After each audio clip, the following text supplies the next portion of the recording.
Welcome to Artists in Residences, the Westport Library's virtual artist series. I'm Carol Erger-Fass, exhibit curator at the library.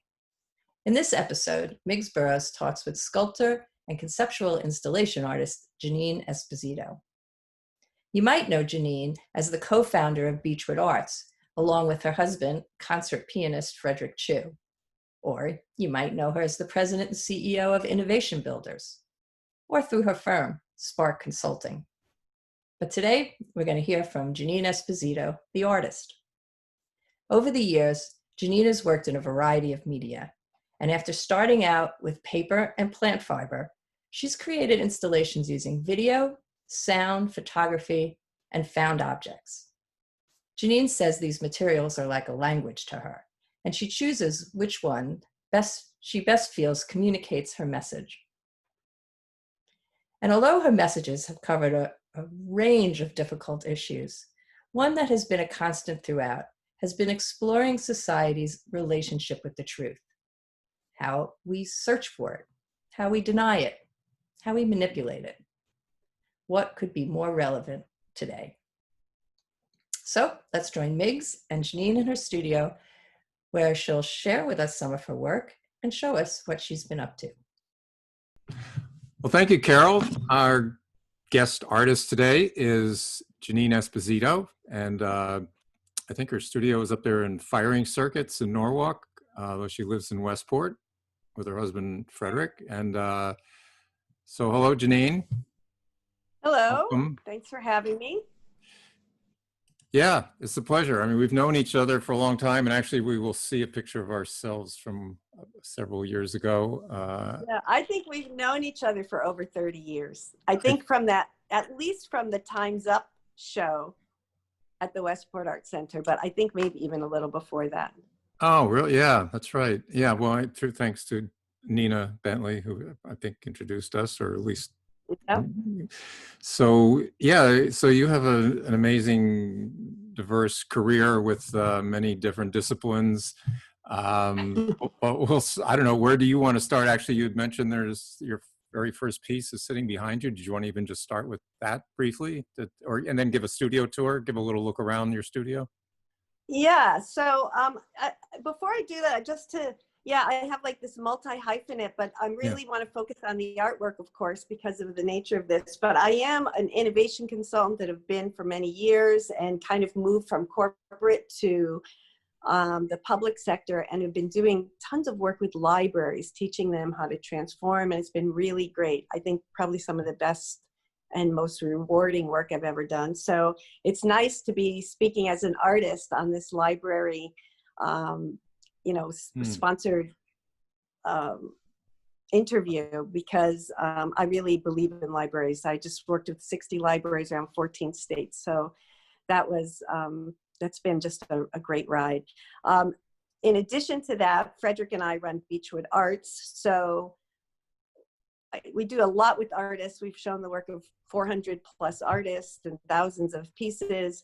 And during that time, which is the last 10 years, it took me away a little bit from my own artwork. Being a promoter of other people's art kind of diverts some of your energy to that, because you really want to hold space and honor a lot of the artwork that's there. So, but I've always managed to continue to do some kind of work. It's just been about 10 years since I had a solo show. So, yes, I'm going to show you this piece. So this is the first piece I ever made. Probably not. I mean, I've been an artist my whole life. When I was 10, I made cards and sold them. Probably made more money when I was 10 on my artwork than I did. But in my first marriage, my mother-in-law was an artist, and she was a paper artist, but two-dimensionally. And as soon as she showed me how to make paper, I made this.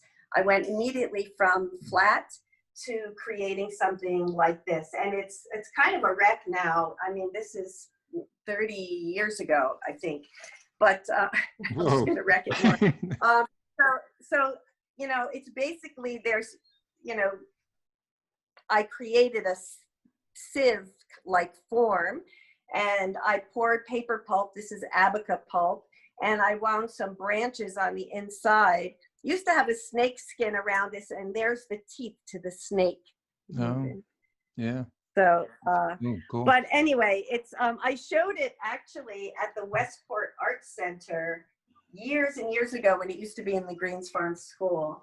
And it still has survived all the moving around, and paper is actually pretty resilient. So one of the things I wanted to just talk about was that I really have three big bodies of work. And the first is paper, which I did for many, many years. And it's working with, abaca fibers and kozo fibers.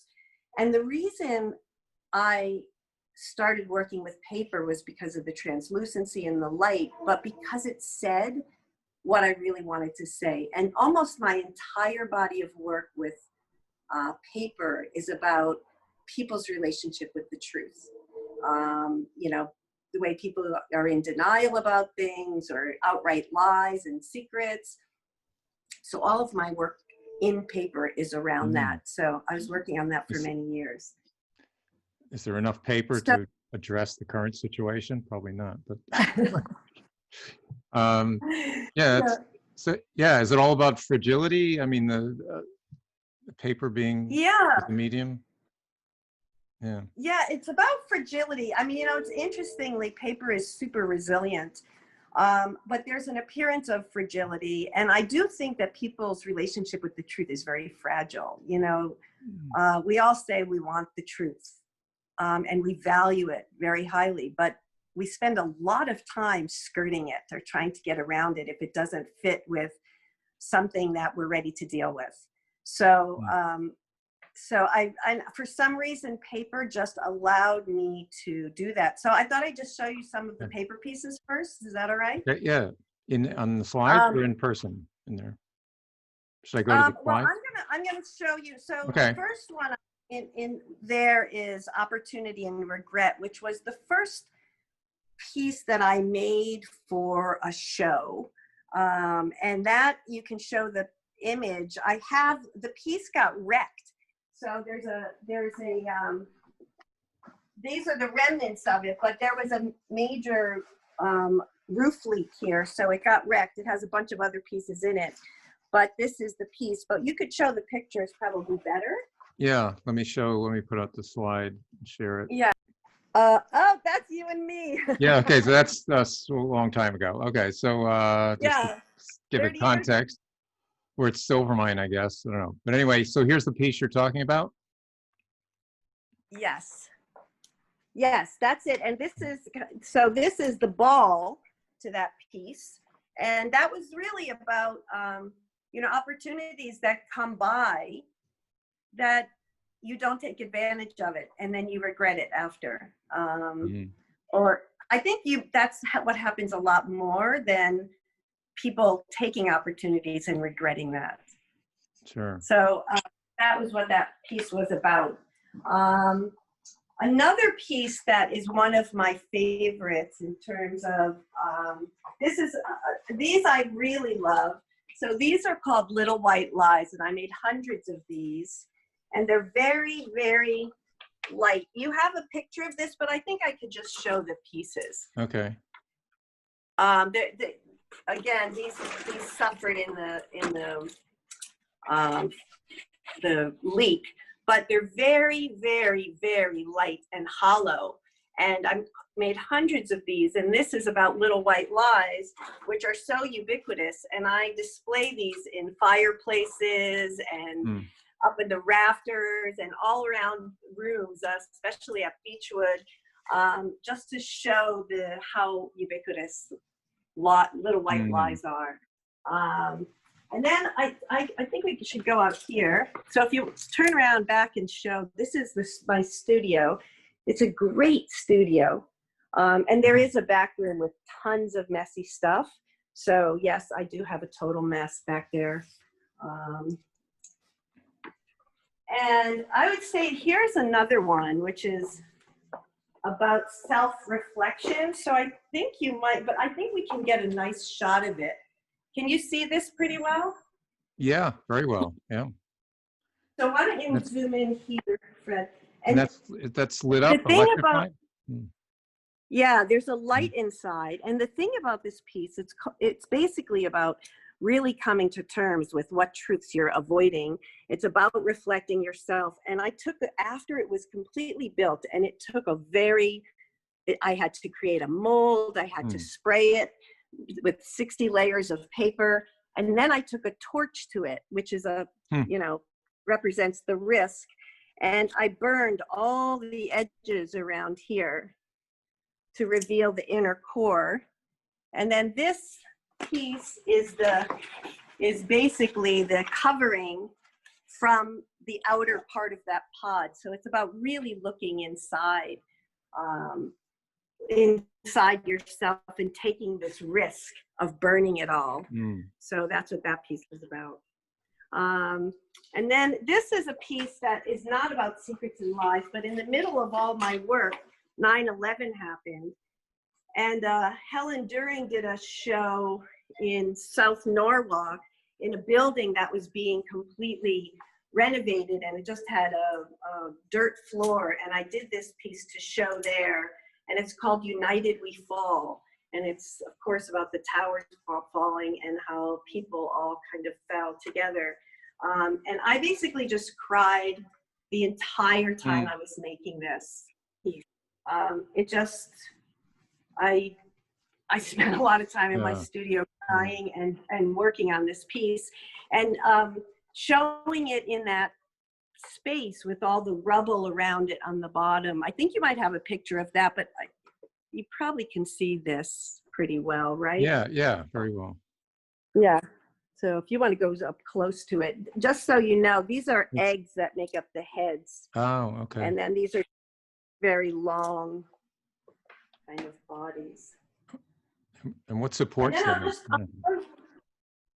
Yeah, so I'll show you a couple more pieces from the paper series. This is one of my favorites, which is called Life Reigns, and you can see it's about 15 feet high. And in here it says immersion, growth, and trust. And this is a kind of about not being afraid to just get in under it, and just trust that the right thing is going to happen and the right thing is going to be. It's just kind of get out there and get wet kind of thing. And it has I don't know if you can see this, Frederick, maybe you can zoom in here, but if you look down, there's a glass plate underneath. I should have cleaned it. And when you stand up here, it's like you can see 15 feet down.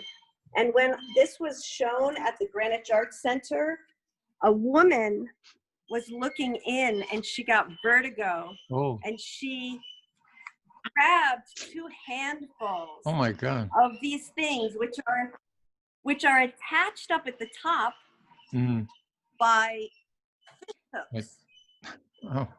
And she pulled down, and they drew straws as to who was going to call me and let me know. I had to come and repair. But thank God the whole thing didn't come down on her, because it would have been 400 fish hooks raining down on her. Oh my God. Interactive art. Yeah. And then this one is another piece. It's called Forgiveness, which follows the kind of secrets and lies. And this is a piece that it just shows kind of the repair and for forgiveness. And this is a piece that I made like this one and then cut it up and re-sewed it. So this is, if you zoom in, you could see all the stitching. And that's as opposed to this, kind of more of the comforting piece. Are you able to see that one okay? Surgical. Yeah, very good. Okay. And then maybe this last one for paper. So this one is called Watch the Moon. And it's about, if you look at it from the top, you'll see it's about 10 different pieces hung on this rack and with a light behind it. And if you look at it from the front, way in the very back is an orange moon. Can you see that? Right Yeah, I back can see. here. Yep. Yeah, I can see that. And so this is meant to, you know, it's about seeking. Yeah. And again, it's about the truth. So seeking the truth. And here, this one was a debate. And what's the truth around that? There's a thing of rocks over here, which is called unlying. But I would say that, you know, those are good representations of the kind of work I did with paper. And I have to say that I really wanted to go back to it recently, but with color. You'll notice I don't use color in any of these. But I don't have a good place to work on my paper. You need a really wet space and a good drain. In my other house that I lived in, we just happened to have a garage that had a sloped drain to the center. I didn't realize that that's not usual. So it was perfect. It was the perfect studio to do spraying and things like that. So I think you have some pictures there of other pieces, but I think that those are the ones that I care about the most.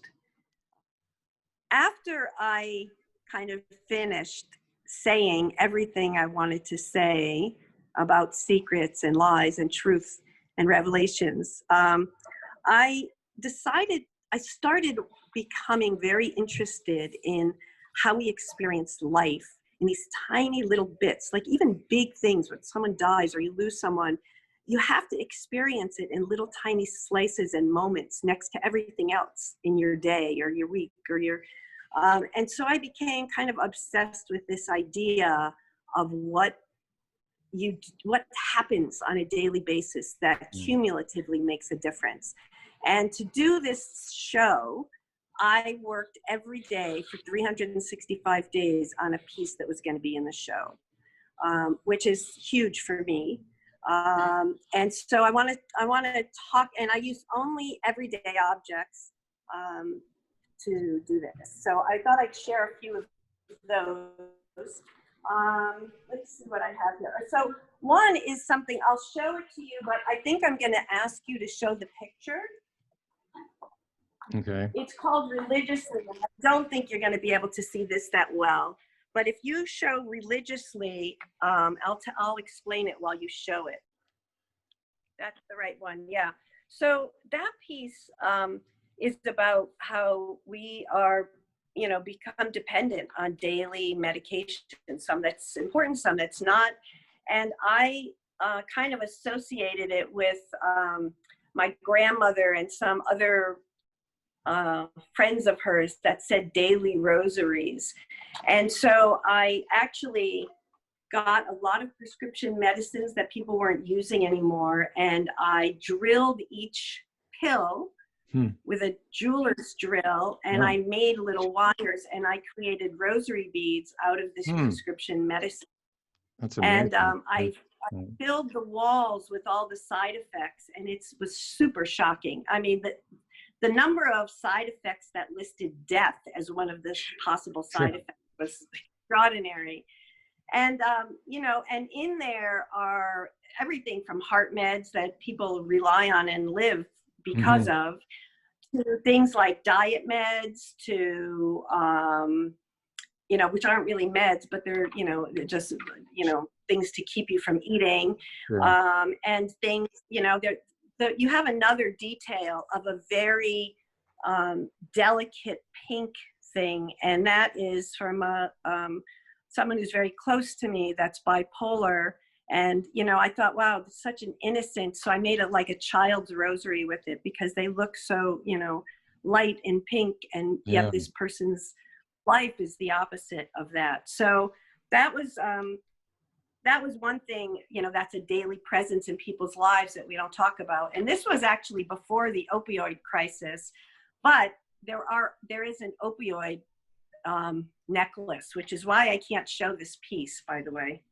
I'm not allowed. Really? Oh. Yeah, because someone could break in and take them. Oh, I see. Oh, it's real. Okay, yeah. And I definitely cannot sell this piece with those in it.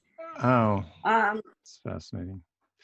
yes. We've just let you know we have about 10 minutes left, so you can pace yourself. So I think that the other ones, if you want to show, there's a couple of others.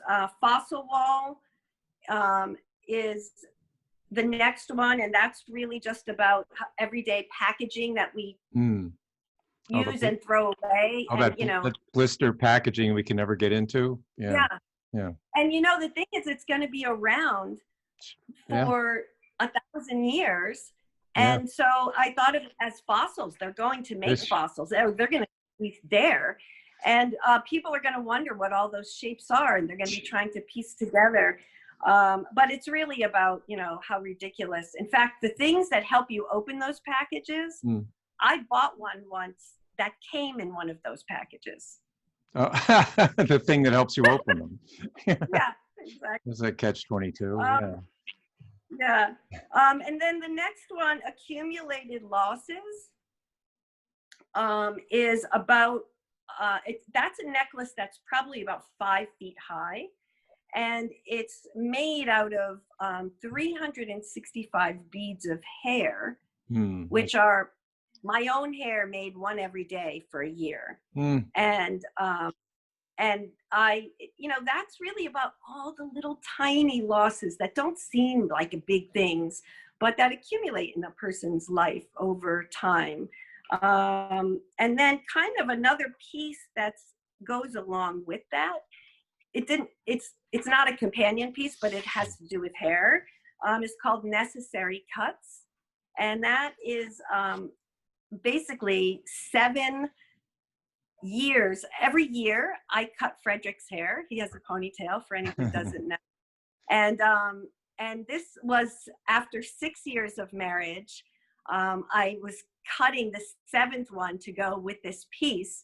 And we cut it at the gallery at Silvermine. And you do have a video there. I don't know if we have time to show. Just show the last 50 seconds. You'll see the cut. And I just want to say, when I lean down, what he says to me is, don't cut it too short. But I was so nervous. There were about 100 people watching. And I cut it so short, he didn't let me cut it for almost 2 years after that. Oh, wow. Yeah, let me play it now. This is good. Okay. You can tell there's no sound. Oh, there's no sound to it, by the way.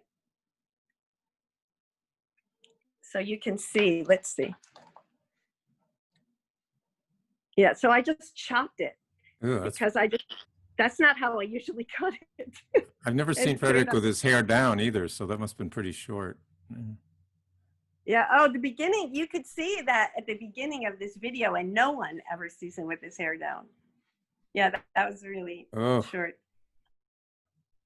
And then do you see his shocked look? Yeah. Anyway, so that was kind of a little performance art. And now I've updated the piece to add the rest of, so now we have 16 pieces in it.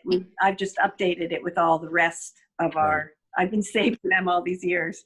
So that's how long ago that was. I think the only, I think that the one other thing that I'd like to show is lip service. You can show the picture of it. And that's not it. Let me get to the lip service. Oh, here it is. Yeah, I'm it's sorry. number 18. Yeah, there it is. Yeah. You want to play the video? Yeah. You could play. I had given you what part of the video to play. You can just. Yeah, it's the first 30 seconds of it. Yeah. Yeah, after the titles. Right. So the first 30 seconds after the titles, and basically what this has sound. I worked with a sound engineer. It's people saying a secret, a lie, truth, and a revelation. But then we mixed up the soundtrack. So you see the images of people talking, but it's divorced from it. So you don't know which is which. And it really speaks to how every day people tell us stuff. And we go by all kinds of things to determine whether or not it's the truth. or whether it's a lie. You know, everything from what we think that person looks like or who they are, and we really don't know. So that's what this is about. So, and now this is so much more relevant today than ever. Sure. So you could just play. Yes, so we got about 5 minutes left. Okay, great. So the only thing then I want to say is, after doing this whole series and continuing to work with everyday objects, I got into dolls, mostly from this piece, which is Rosie Tomorrow's. I think you actually have a very good shot of that. Yeah. If you want to zoom in, Fred. And actually, we could just stay on this. You don't have to show the picture of it. Sorry, that's a thing in the roof that's making that sound. Okay. If you can hear it. I thought it was the dolls crying. But anyway, so Rosie Tomorrow's is really about what we are doing to the world's children by turning them away at borders, by locking them up in, you know, detention camps and things like that. And, you know, where are their Rosie Tomorrows? It's actually Rosie Tomorrows with a question mark. And I tried using images of real children, and it just became something that people couldn't look at. Yeah. And I started working with dolls, and I found that people would go right up to them and just really continue to look because they're compelling images. And so that's how I got people to stay with the theme for a little while.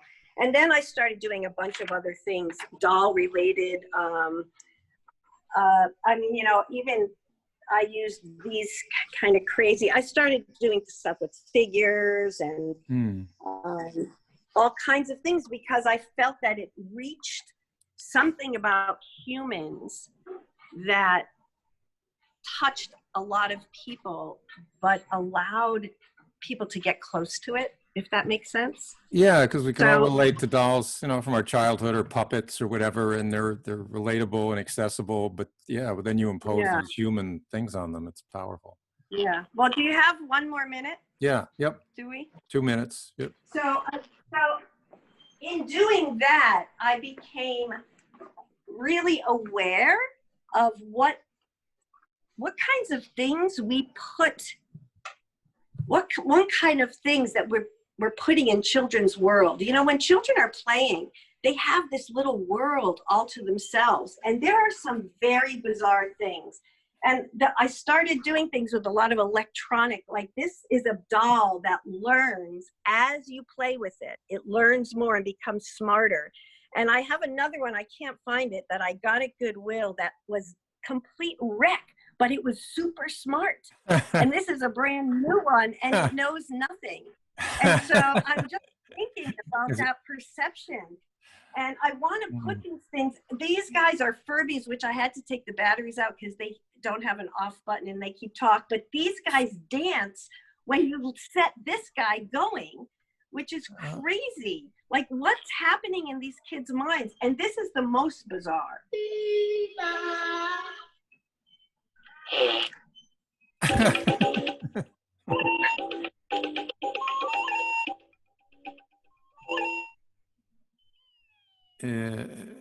Now it's, you know, I mean, what is that?